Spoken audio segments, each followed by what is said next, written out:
This week I'll show you how to overpower the sun using a speed light.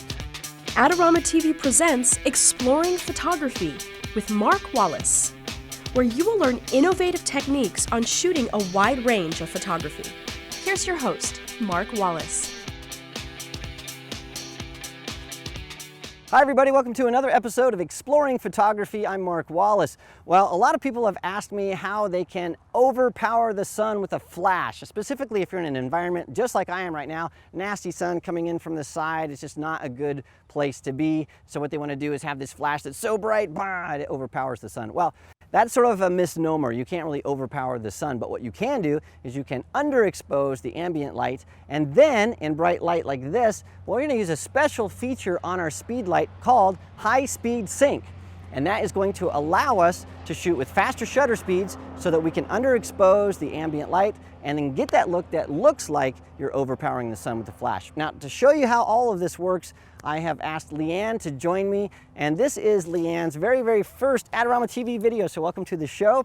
We're going to set some things up, and we're going to first show you how to underexpose the ambient light, and then we're going to show you how to use high-speed sync to really get that look that you're looking for. So we'll do that next. All right, so we've set up a few things here. Now let me talk about the gear that I'm using to do this. I have my Canon 1DS Mark II, my trusty standard, with a 70 to 200 millimeter lens. And I'm going to shoot first without a flash, but when I do use the flash, what I'm using is a Canon 580 EX2 that's back there, and I'm triggering my flash with a Flex by Pocket Wizard. So I've got two Flex TT5, one's a transmitter on my camera, one's the receiver. They're both transceivers technically, and that allows me to control my flash wirelessly. So that's how we're doing it. But what I first want to show you how to do is to underexpose the ambient light. And so that's what we're going to do first, and this is what you should do when you want to overpower the sun. Really, you're underexposing the sun. So let's see what we get when we just do it normally. So I'm going to take my camera here, take it off the tripod, and I'm going to use my internal meter on manual mode, and I'm looking through here, and this is about 500th of a second at f5. I want some shallow depth of field. And when we look at this picture, it's horrible. We have these really nasty shadows, and so we don't want that. We want to knock that out and use our flash as our primary source of light. Now, one of the problems that you're going to have when you're using a speed light or a studio strobe is there is this bumper where this shutter can only go so fast. That's known as sync speed. And normally that's around 250th of a second, somewhere around there. If you don't know what sync speed is, I did a great video on it, and episode 17 of Digital Photography 101. So check that out. You can go to the Adorama Learning Center and read all about it. But if you don't know what sync speed is, read about that. But what we need to do is we need to get past sync speed. We need to be able to shoot at much higher shutter speeds so that we can underexpose the ambient light. Let me give you an example. So what I want to do is I want to make everything dark. So all I have to do is, I'm going to raise this up, is increase my shutter speed. So I'm going to leave my aperture at f5 so I have shallow depth of field. I'm going to increase my shutter speed. I'm going to keep going all the way up to about 2,000th of a second, and that shows me in my internal meter that I'm underexposed by 2 stops. So really dark. Let me just take a picture. So Leanne, look right at me. Beautiful. So I take a picture there, and I look, and yeah, everything is really dark, underexposed. And so basically we've overpowered the sun by underexposing the sun. That's how you do it. The next thing we need to do though is turn on the flash.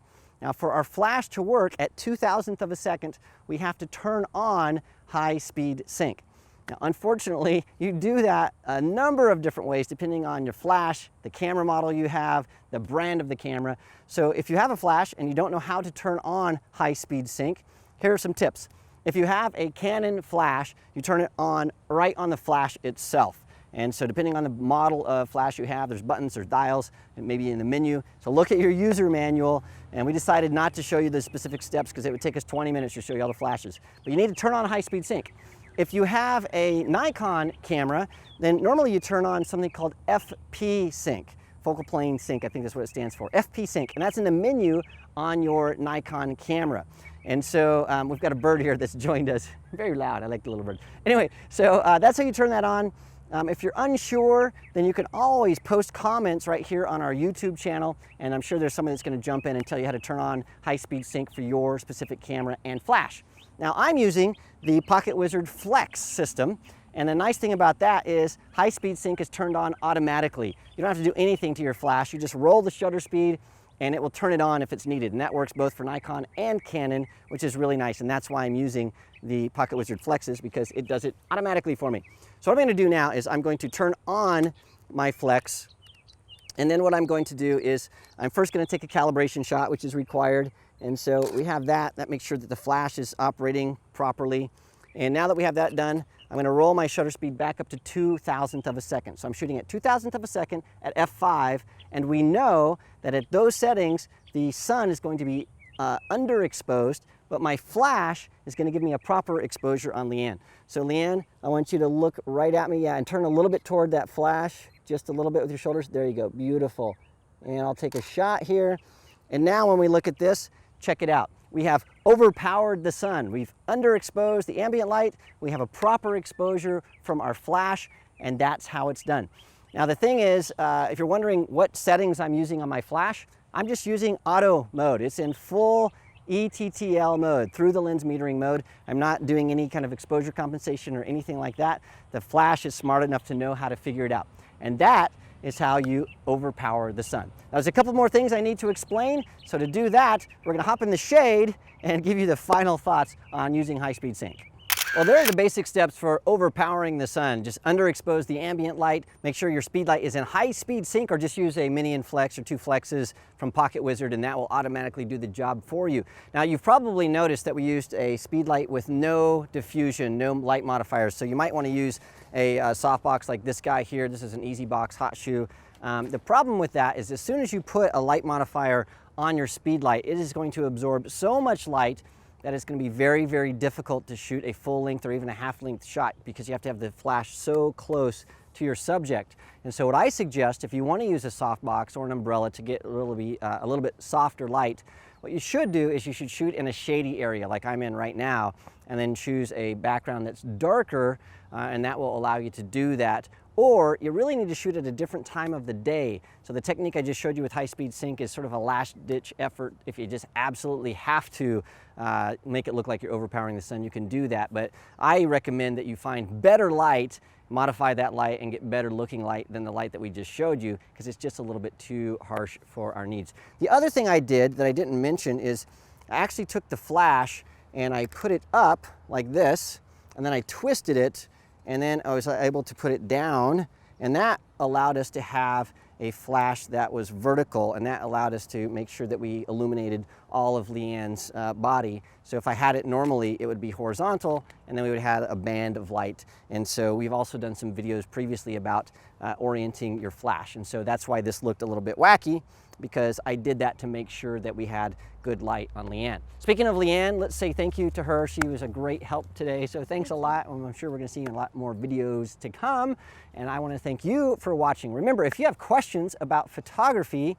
or photography gear, just zip over to the Adorama Learning Center. There's a wide variety of articles and videos that talk all about that. Ask us questions right here on our Facebook page or our YouTube page, wherever you happen to be watching this from, and then we'll try to get back to you with answers to that. And if you see somebody ask a question and you know the answer, well, jump in. And we're a community. We want to help people out. We want to help people become better photographers. And last but not least, don't forget to subscribe to our YouTube channel. That way you don't miss a single thing that's coming to you from all the great contributors right here on Adorama TV. Well, thanks for watching, and I'll see you again next time.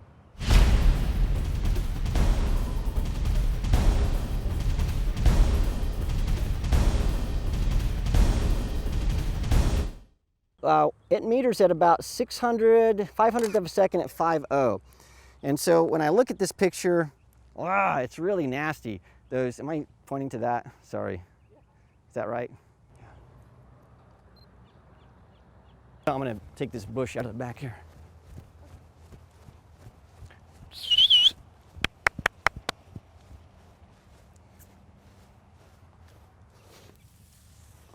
Well, let me make sure that's good. Want to get the most out of your Adorama photography equipment? Visit our Learning Center, where you can read popular articles, how-to tips, buying guides, and product reviews.